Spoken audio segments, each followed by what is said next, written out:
Lord of the world, Almighty One, with prayers, bless us in our plight, and let the meek soul overcome, give peace within this dreadful night, and at the grave's approaching gate, breathe powers not of mortal kind, that we may pray for those who hate, with meekness, calmness, and resigned. On March 2nd, 1917, Nicholas II abdicated the throne for himself and for his son. It was forbidden to abdicate for another person, but that's the topic for another day. Nicholas Alexandrovich Romanov was no fool, so an agreement was concluded between the provisional government and the royal family. The new government was to guarantee the imperial family free residence at Tsarskoye Selo, the Tsar's summer residence, and then arrange for a family's departure abroad via Murmansk. Unfortunately, on March the 8th, representatives of the State Duma arrived at Mogilev, where the former emperor was staying, and announced the arrest of the entire royal family. The arrest was justified, according to the head of the provisional government Lvov, as follows. The provisional government, of course, could not help but take certain measures against the head of state who had just lost power. This measure, adopted against the emperor and his wife by decree of the provisional government, consisted of depriving them of their freedom. I would say that its adoption at the moment was psychologically inevitable, necessitated by the entire course of events. It was necessary to protect the former holder of supreme power from the possible excesses of the first revolutionary wave. There was a second reason. The provisional government was obliged, in view of the certain public opinion, to thoroughly and impartially examine the actions of the former Tsar and Tsarina, which public opinion saw as detrimental to the country's national interests, both from the standpoint of domestic and foreign interests, in view of the war with Germany. So it was necessary to confirm or deny rumors of the royal family's ties to the German General Staff. On March 9, Nicholas reunited with his family at Tsarskoye Selo. According to Demidova, the Empress' chambermaiden, Nicholas and Alexandra burst into tears when left alone. During the royal family's stay at Tsarskoye Selo, their lives were marked by humiliation and petty harassment from revolutionary officers and soldiers. Here are a few examples. Every day, when the royal family went out for breakfast, two officers would appear in the dining room, the one leaving the duty and the one beginning it. One day, when both officers appeared before the royal family, the Tsar bid farewell to the officer leaving the duty and, as was his custom, extended his hand to the deputy. The deputy stepped back and refused to accept it. The Tsar approached him, took him by the shoulders and, visibly agitated, said, "My dear fellow, why?" This officer replied, "I am of the people. When the people extended their hand to you, you refused. Now I will not offer my hand to you." This officer was later very proud of his actions. His name was Yerinich. Another incident occurred when the children were recovering from the illness. The family gathered together and spent the evening reading. Soldiers entered the room and declared that communication with the outside world was conducted through a light signal. One of the princesses, busy with needlework, was swaying mechanically from side to side. Her shadow was mistaken for a signal. The breakdown of discipline and moral laxity among the guards reached absurd levels. The soldiers behaved provocatively, smoked near Empress, bullied the children, took their belongings, and even stole supplies. Despite this, there were sympathetic individuals among the guards who secretly tried to alleviate the family's plight, risking their own safety. The head of the entire guard, Kobelinsky, was also sympathetic. One day, revolutionary soldiers saw the heir apparent's small rifle in his hands. It was a model of the Russian rifle, made for him by a Russian arms factory, a toy gun, completely harmless due to the lack of the special ammunition. The soldiers perceived a danger and, through an officer, demanded that the heir apparent be disarmed. The boy burst into tears and grieved for a long time until Colonel Kobelinsky, secretly from other soldiers, handed him the rifle in pieces, disassembled. It's worth noting that it wasn't only the democratic forces of the State Duma and the provisional government that had come to power, but also the socialists with their soldiers and peasants' councils. The latter were extremely dissatisfied with the presence of the royal family in the suburbs of Petrograd. At committee meetings, cries of "let's move them to the Peter and Paul fortress" were heard, a place where political prisoners were held under the Tsar. "Let's put them in a regular prison." And sometimes more quietly, perhaps in a whisper, "let's finish the entire royal family."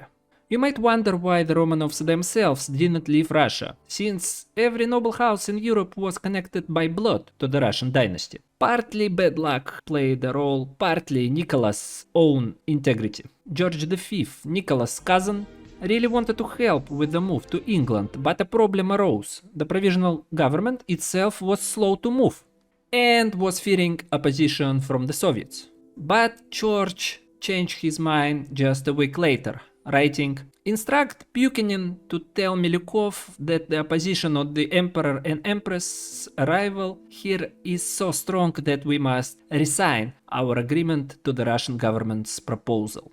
George was glad to welcome Nicholas and his family after the war. The King of England hoped that for now the royal family could move to a third country, Denmark or Sweden, but no offer came from either country. There were two more offers, from Wilhelm II, King of Germany, and oddly enough from Alfonso XIII, King of Spain. But the Romanovs, imprisoned in Tsarskoye Selo, weren't keen on the idea of moving. The Empress even said, "I'd rather be a housemaid, but I'll be in Russia." Moreover, Nicholas viewed Wilhelm as his main enemy. Moving to Germany would only confirm accusations of the royal family's ties to the Germans. Then the provisional government came up with the idea of sending the Romanovs to Siberia. Here's what Kerensky himself said about this.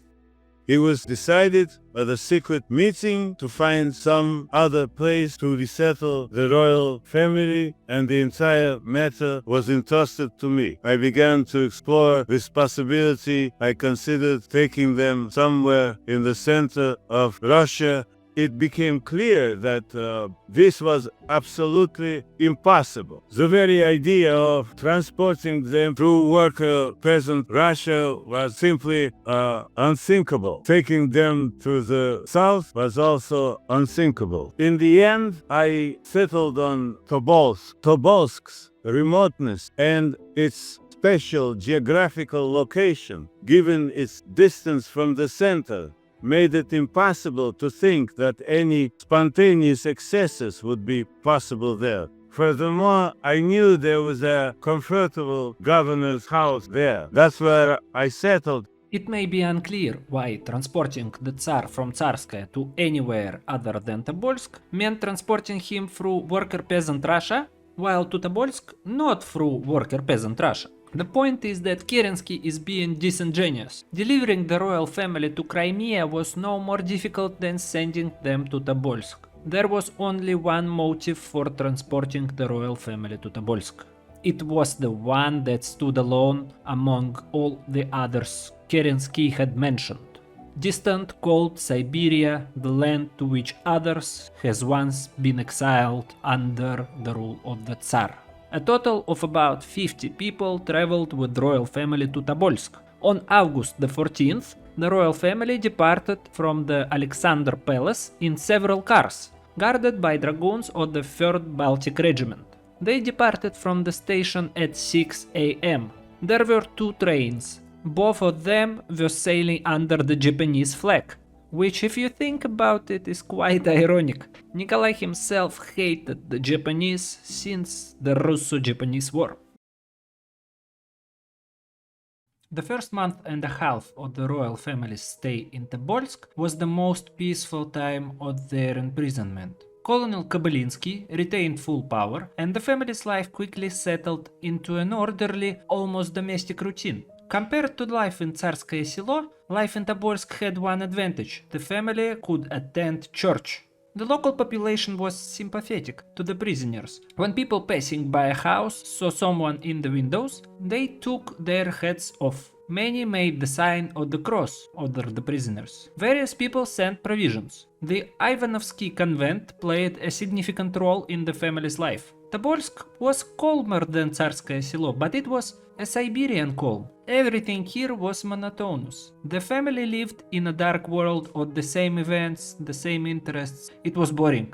A house, a fenced yard, a small garden, that's all the family had available. Always the same people. Even in charge, the prisoners couldn't socialize with anyone, as the public was not allowed when the family was praying. Physical labor, swings, and a nice slide. These were the only entertainments available to them. To brighten up their lives, the children worked hard at their homework. Sometimes home plays were staged in English and French. Alexei, the heir, noted in his diary on November 22nd, 1917, "The whole day passed like yesterday and was just as boring." But boredom was the least of the family's problems. In the spring of 1918, the All-Russian Central Executive Committee decided to move the royal family from Tobolsk formally to Moscow for a future trial, but in reality under stricter surveillance. The Ural authorities opposed this, insisting that the Romanovs be transferred to Yekaterinburg, where power was already in the hands of the radical Bolsheviks. Importantly, the Bolsheviks' hold on power was fragile, even in Central Russia at that time, so they could not dictate their terms to the Urals. The organization of the move was entrusted to Commissar Vasily Yakovlev, Myachin. Due to the illness of the heir, the children, except Maria, remained in Tobolsk. On April 26, 1918, Nicholas II, his wife, and their daughter Maria left Tobolsk and arrived in Yekaterinburg on April 30. You may have noticed some oddities. Why does Yakovlev have two surnames? Why did it take 4 days to transport them, even though the distance between Tobolsk and Yekaterinburg is 7 hours? The identity of Commissar Vasily Vasilievich Yakovlev, who evacuated the royal family from Tobolsk, remains a mystery. According to contemporaries, he was an educated man, spoke several languages, and gave the impression of being an intelligent officer. He claimed to have served in the navy, committed a political crime in Finland, was sentenced to death but pardoned by Nicholas II. He then lived in exile in the United States, Switzerland, and Germany. After the 1917 revolution, he returned to Russia and became a commissar for the Bolsheviks. However, his actions during the transport of the Romanovs showed that he did not share the Bolsheviks' goals. Apparently, Yakovlev sought to evacuate the royal family not to Yekaterinburg, but further east, to Omsk or European Russia, possibly under the protection of anti-Bolshevik forces. According to one theory, he was connected to another political force opposed to Moscow, or even to German circles interested in exploiting Nicholas II for their own ends. Later, having defected to the Whites, Yakovlev was arrested in Omsk and disappeared without a trace. His figure remained shrouded in mystery, between suspicions of espionage, double dealing, and an attempt to save the Tsar from the certain death. Okay, actually I am exaggerating, but in reality there is no mystery here. His name was Konstantin Myachin. He was an agent of the Soviet government, his goal being to bring Nicholas II to Moscow for a trial, and he would have succeeded, but the Ural Bolsheviks were categorically opposed. Why then did the Ural Bolsheviks need the Romanov family? It's very simple and cynical: to kill them, and thereby strengthen their position as the main revolutionary force in the Urals, demonstrating how radical and determined they were.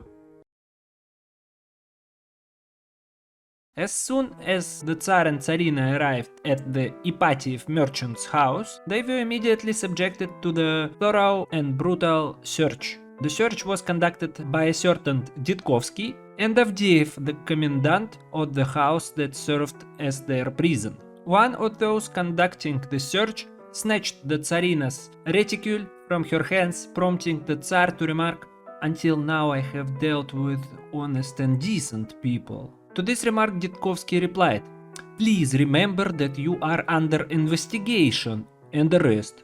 The regime at the Ipatiev's house was extremely strict, and the guards' attitude was downright outrageous. But the Tsar and Tsarina remained outwardly calm and, about everything that was happening, seemingly oblivious to the surrounding people and their actions. The day usually went like this. In the morning, the whole family drank tea, accompanied by black bread left over from the previous day. At about 2 o'clock, dinner, which was sent ready-made from the local workers' council, consisted of meal soup and roast. Cutlets were usually served for the main course. Since they had brought neither table liner nor dinner service and none was provided here, they dined on uncovered table. Plates and table setting were extremely poor. Everyone sat down at the table together, according to the Tsar's orders. It sometimes happened that only 5 spoons were served for 7 diners. Walks in the garden were permitted only once a day, for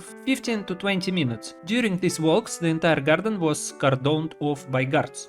Sometimes the Tsar would ask one of the guards an insignificant question, unrelated to the house rules, but he would either receive no answer or a rude remark in return. The guards' behavior and appearance were completely indecent. Rude, unbelted, smoking cigarettes, with insolent manners and postures, they aroused horror and disgust. Nevertheless, even such marginal elements gradually began to warm to the royal family after a couple of months of living together. Something in these drunken souls changed for the better. If an order had come at that moment to execute the royal family, none of Avdiiv's team would have been able to execute the prisoners. And this became clear not only for you and me, but also to the Ural Executive Committee. At the end of June 1918, the Ural Bolsheviks staged a provocation. A note in French was found in one of the bottles of cream delivered from the monastery. The letter spoke of approaching Czechoslovak troops and the need to prepare for an abduction. The Romanovs were asked to be on guard, keep watch at night, and report the layoff of the rooms. The royal family took the letter seriously. They spent several nights fully clothed, awaiting the signal. In one of their replies, Nicholas wrote that they were unable to escape themselves and asked to avoid bloodshed. Historian Richard Pipes pointed out oddities. The officer addressed the Tsar formally, and the name of the supposed author, a Serbian officer, was inconsistent with the dates of his stay in the city. Memoirs of those involved in the execution, declassified in the 90s, revealed that the letters were entirely staged by the Ural Bolsheviks to create the illusion of the threat to the noble family's escape. Under this pretext, the entire guard of the Ipatiev house, headed by Avdiev, was replaced. Yankel Yurovsky, a member of the Ural Executive Committee, became the head of the guard. He was sent with one goal: to destroy the royal family. Grand Duke Mikhail Alexandrovich was the first Romanov to die. He and his personal secretary were murdered in Perm, where they had been exiled from Petrograd. On the night of June 13, 1918, several armed men arrived at the hotel where the arrested men had been allowed to stay, took Mikhail Alexandrovich and his secretary into the woods and shot them.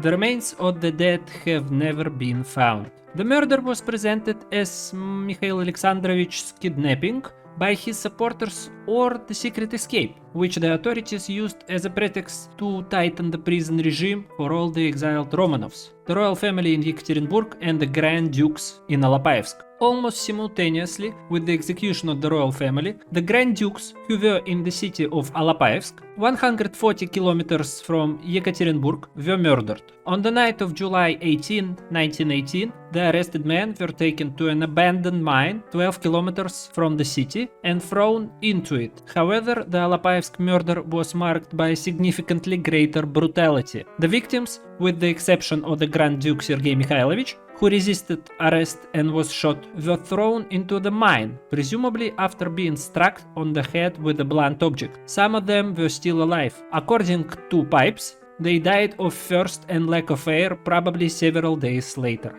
The night before, on July the 17th, it was the turn of Nicholas II's family. On the ground floor of the Ipatiev house, in its most remote and secluded corner, there is a semi-basement room with one barred window overlooking Voznesensky Lane. Unlike all other rooms in the house, there was no trash, no scattered objects or knickknacks, not even a speck of dust. It was obvious the room had been recently cleaned, even the wallpaper. However, traces of blood were clearly visible on the floor, especially along the cornices. There was apparently a lot of blood, a great deal. It had been washed away, covered with sawdust, clay and sand, but as it spread, it had soaked both the cornice at the bottom of the left wall and the cornice of the wall directly opposed the front door. This wall was particularly riddled with bullet holes. It was clear to anyone entering the room that something terrible had happened here. Mikhail Dieterichs. At approximately 1:30 a.m. on July 17th, a truck arrived at the Ipatiev house, an hour and a half late. Afterward, Dr. Botkin was awakened and informed that the entire family needed to move downstairs immediately due to the alarming situation in the city and the danger of remaining on the upper floor. It took approximately 30 to 40 minutes to get ready. The 7 family members, Nikolai Alexandrovich, Alexandra Fyodorovna, Olga, Tatiana, Maria, Anastasia, Alexei, as well as Evgeny Botkin, physician in ordinary, Ivan Kharitonov, the cook, Alexei Trup, footman, Anna Demidova, housemaid. Moved to the basement room, Alexei, who was unable to walk, was carried in Nicholas II's arms. There were no chairs in the basement, but at Alexandra Fyodorovna's request, 2 were brought. Alexandra Fyodorovna and Alexei sat on them. The others took their place among the wall. Yurovsky brought in the firing squad, read out the verdict. Yurovsky himself couldn't recall the exact words. I immediately, as far as I remember, told Nicholas roughly the following: that his royal relatives and close friends, both in the country and abroad, had tried to free him, and that the Council of Workers' Deputies had decided to shoot them. Nicholas II only had time to ask, "What?" Yurovsky gave the command, and indiscriminate shooting began. Yurovsky later reported that he fired first and killed Nicholas II in the head. The firing squad failed to immediately kill Alexei, Nicholas II's daughters, his maid Demidova, and Dr. Botkin. Anastasia's scream was heard, Demidova's maid rose to her feet, Alexei remained alive for a long time. One of them was shot. The survivors, according to the investigation, were finished off with a bayonet by Yermakov. According to Yurovsky's recollection, the shooting was chaotic. Many likely fired from the adjacent room through the threshold, and the bullets ricocheted on the stone wall. One of the shooters was slightly wounded. 2 of the royal family's howling dogs also did not survive the incident. Tatiana's French bulldog, Artipo, and Anastasia's royal spaniel, Jimmy. The third dog, Alexei Nikolaevich's spaniel, named Joy, was spared because it did not howl. Currently, the following are named as the immediate perpetrators of the execution of the royal family. The commandant on the House of Special Purpose, Yakov Yurovsky, Yurovsky assistant, Grigory Nikulin, the representative of Ural Regional ЧК, Mikhail Medvedev-Kudrin, the military commissar of the Verkh Isetsky district, Petr Yermakov, the head of the external security of the House of Special Purpose, Pavel Medvedev, the ЧК officer Alexei Kabanov, the former sailor Stepan Vaganov, and the Latvian machine gunner Jan Tselms. There is also speculation that several more people were present in the execution room as guards. The bodies were then loaded onto a truck and taken toward the mine. According to Yurovsky's recollection, around 3 in the morning on July 17th, he set out for the mine in the Four Brothers ravine. The burial was likely entrusted to Yermakov, but everything went wrong. Yermakov brought too many people, the truck got stuck, the jewelry sewn into the Grand Duchess clothing was found, which some people began to appropriate. The bodies were loaded onto carriages, and strangers were encountered along the way. Yurovsky organized a cordon and ordered bonfires to be lit to burn the clothing as evidence. He recalled that the Grand Duchesses wore corsets made entirely of precious stones, which served as armor, making bullets and bayonets ineffective. The total amount of valuables turned out to be 1.5 kilograms. Some of the jewelry remained in the ashes when the clothing was burned. The bodies were thrown into the mine shaft, but the water barely covered them. An attempt to collapse the shaft with grenades failed, Realizing the burial had failed, Yurovsky went to town and reported the situation. Yurovsky received gasoline, acid and shovels, but the incineration specialist, Pollution, never arrived. Yurovsky himself injured his leg on the way. That night he returned to the site and decided to try burying a few bodies off to the side, but an unauthorized person appeared and thwarted this plan. Later the truck got stuck again, and realizing there was no time, Yurovsky ordered the burial where they had stopped. While they were digging the grave, 2 bodies were burned, Alexei's and by mistake Demidov's, instead of Alexandra Fyodorovna. The bones were collected in a pit and the traces were covered. The remaining bodies were doused with sulfuric acid, placed in a grave, covered with earth, railroad ties, and compacted with the truck. This completed the burial. From the perspective of historical sources, the execution of the imperial family was not a spontaneous episode of the civil war, but the result of decisions made within the system of Bolshevik power. The central leadership of the Bolsheviks was informed about the fate of the Romanovs and took no steps to prevent their deaths.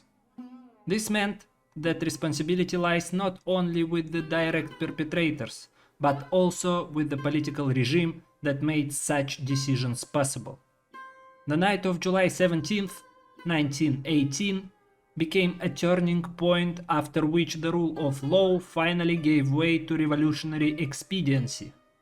And this logic went on to shape the country's subsequent history. Thank you for watching. I see you in the next one.